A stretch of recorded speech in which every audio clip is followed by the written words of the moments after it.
Pendant le mois d'octobre, nous avons eu la Cyber Security Month. Une question primordiale se pose. Comment nos données sont-elles protégées, surtout ici à l'Université de Fribourg? Mais surtout, nous allons voir comment la notion de hacking a évolué au fil du temps. Nous verrons tout cela dans le nouvel Unicam Focus. Aujourd'hui, la sécurité informatique se développe à vitesse grand V. David Bezzini, professeur d'anthropologie sociale à l'Université de Fribourg, se concentre sur le nouveau rôle des hackers en matière de sécurité. Hacking de l'anglais, c'est mettre en pièces, dépecer. Et donc, c'est l'idée de démonter les choses pour voir comment elles marchent, comment ça marche derrière le bel écran que vous utilisez tous les jours et se rendre compte, en fait, de voilà, comment est-ce qu'un SMS, il est envoyé, comment ça fonctionne, est-ce que c'est sécurisé. La sécurité, c'est pas un état, c'est un processus. Il faut toujours... il y a toujours de nouvelles vulnérabilités qui apparaissent. Le hacking éthique, c'est pas finalement d'attaquer et de bloquer un système, mais c'est de montrer des vulnérabilités. Mais ces personnes-là vont utiliser les mêmes techniques que des hackers qui seraient mal intentionnés. Peut-être vous avez entendu parler de ce test d'intrusion publique par rapport au système de e-voting de la Poste suisse.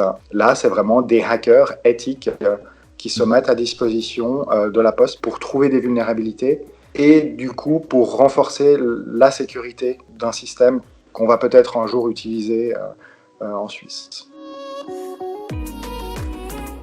Les enjeux du hacking, en fait, c'est de tester la sécurité sans justement faire quelque chose d'illégal. Et souvent, la limite, elle est assez floue. Mais il y a des codes de bonne conduite, justement. Il y a des manières de reporter des vulnérabilités. Mais comment nos données sont-elles sécurisées à l'Université de Fribourg? Comment évaluer les risques et comment les réduire? Rendez-vous avec Bruno Villemain à la direction des services IT. Pour les étudiants, il y a au niveau du Wi-Fi 600 antennes qui font du Wi-Fi. Mardi dernier, 15 octobre 2019, il y avait 6000 appareils qui étaient connectés. Une donnée qui est écrite dans un des serveurs ici est dupliquée sur le site à Givisier. Ici, il y a le feu, on ne perd pas tout. Seulement, si on avait des gros soucis de perte de données ou d'attaque sur les données et que, pas de chance, les deux sites soient détruits, il y aurait encore à Zurich une sauvegarde des données. On va se baser sur 3 paramètres de base pour faire ces évaluations.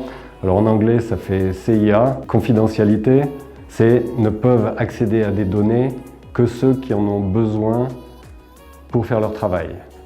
Ensuite, le I, c'est intégrité. Les données ne doivent pas être modifiées, sauf par les personnes qui sont autorisées. Le point suivant, ça va être disponibilité. Les données sont accessibles quand les personnes qui ont le droit d'accès ont besoin pour remplir leur mission d'y accéder. S'il y a de l'informatique, c'est parce qu'il y a des données à traiter. Le risque lié au ransomware est un risque qui se matérialise dans trop d'institutions et se demander ce qui peut être fait pour s'en protéger. Actuellement, on va passer par le fait de sensibiliser les utilisateurs que, attention, un mail bizarre, faut pas le croire. Les étudiants ainsi que les employés ont droit à utiliser Switch Drive, qui est un moyen important pour qu'ils ne mettent pas leurs données sur un memory stick et puis marcher dessus ou le casser et tout perdre. Donc là, on encourage vraiment les étudiants à utiliser Switch Drive et ils ont 50 gigas de données dessus. On conseille de voir les données en 3 endroits. Peut-être sur son poste de travail normal, une première copie, mettons sur un disque externe et une troisième chez Switch Drive. Eh bien, j'espère que toutes ces informations vous ont été utiles. Et vous savez maintenant comment toutes nos données si précieuses sont protégées ici à l'Université de Fribourg. Ensuite, nous avons aussi appris comment le hacking a évolué au fil du temps et comment c'est devenu un hacking positif qui permet aux entreprises de mieux se protéger. J'espère vous voir très bientôt et moi je vous laisse ici, derrière cette porte, où il y a toutes vos notes qui sont gardées bien au chaud. À la prochaine!